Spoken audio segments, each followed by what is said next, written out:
Hello friends.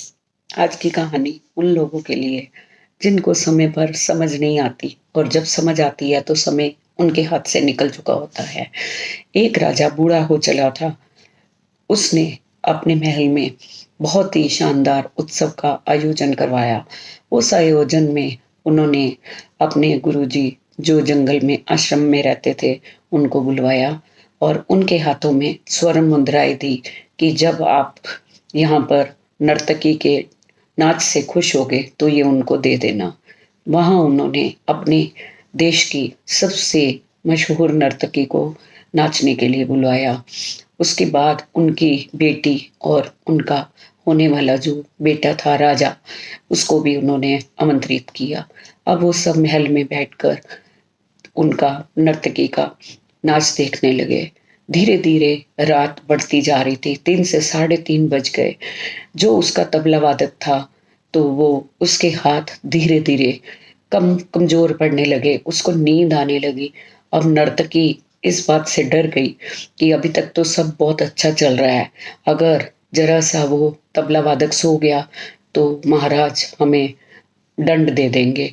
इसके लिए उसने एक दोहा पढ़ा, वो बीती थोड़ी रही, पल पल गई बिताए, एक पलक के कारणे क्यों कलंक लग जाए। जब ये उसने दोहा पढ़ा तो दोहा पढ़ते ही उसके तबला वादक की नींद खुल गई और वो ठीक ढंग से बजाने लगा।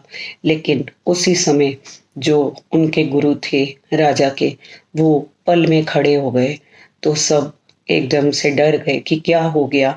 तो उन्होंने उठकर जितनी मुद्राएं थी वो उस नर्तकी को दे दी और उन्होंने बताया कि ये दोहा जो था वो सब ने अपने अपने तरीके से उसका मतलब निकाला है।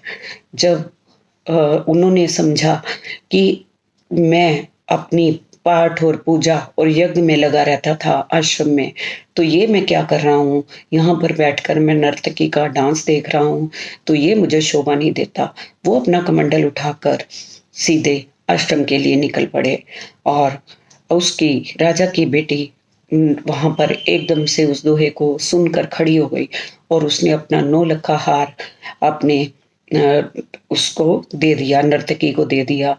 और राजा का जो बेटा था युवराज, उसने भी अपना मुकुट उतार कर उस नर्तकी को इनाम में दे दिया। अब राजा परेशान हो उठा कि ऐसा क्या नर्तकी ने बोल दिया कि सब ही अपना सब कुछ न्यौछावर करने को तैयार हैं।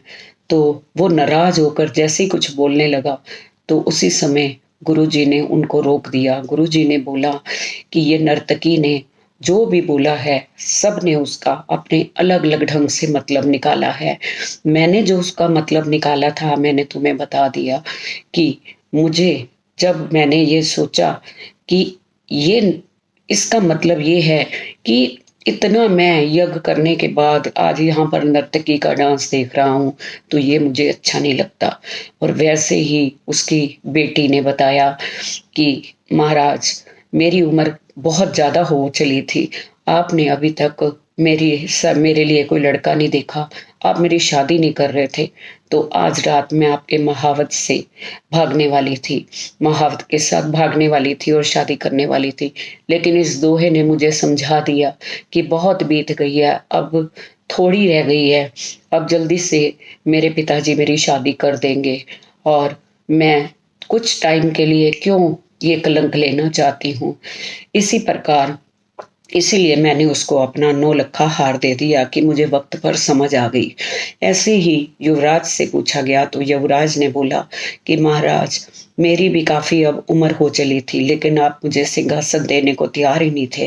अब मैं रात को मेरा विचार था कि मैं सैनिकों को साथ लेकर आपकी हत्या कर दूंगा और यहाँ सिंहासन पर बैठ जाऊंगा। लेकिन जैसे ही ये दोहा सुना कि बहु बीती थोड़ी रही, पल पल गई बिताए, तो थोड़ा टाइम रह गया है, अब कुछ टाइम बाद आपने मेरे को ये राज्य दे ही देना है। तो मैं ये कलंक अपने ऊपर क्यों लूँ? इसलिए मैंने अपना मुकुट उतार के दे दिया कि मुझे वक़्त पर समझ आ गई, नहीं तो आज अनर्थ हो जाता। अब राजा को भी समझ में आ गई। राजा ने सोचा कि ये जो इन्होंने अर्थ अपने-अपने निकाले हैं, तो अगर मैं ये अर्थ निकालता हूँ, तो मेरे भी समझ में आ गया है कि अब मैं बूढ़ा हो चला हूँ, मैं क्यों नहीं अपनी बेटी की शादी करता, मैं क्यों नहीं बेटे को सिंहासन सौंप के अब मैं कुछ दिन अपनी उम्र के जो रह गए हैं, अपनी जो मेरी ज़िंदगी रह गई है, मैं पाठ पूजा में बिताता। और अब अगले दिन ही उसने जिससे उसकी लड़की शादी करना चाहती थी, उसके साथ उसकी शादी की। लड़के को राजा घोषित किया और अपने गुरुजी के पास चल पड़ा। इस कहानी से हमें ये शिक्षा मिलती है कि करना तो हम बहुत कुछ चाहते हैं, लेकिन सब्र नहीं है हम में। कुछ दिन हम वो काम करते हैं, लेकिन जब उसका हमें नतीजा नहीं मिलता या कुछ समय लग जाता है उस काम को अच्छा रिस्पॉन्स देने में, तो हम उस काम से पीछे हट जाते हैं, क्योंकि सब्र तो हमारे में है ही नहीं। इसलिए सबको सब्र से काम करना चाहिए। एक दिन जब वक़्त आता है, तो सबको जितना जो मिलना होता है, वो मिल ही जाता है। Thank you so much.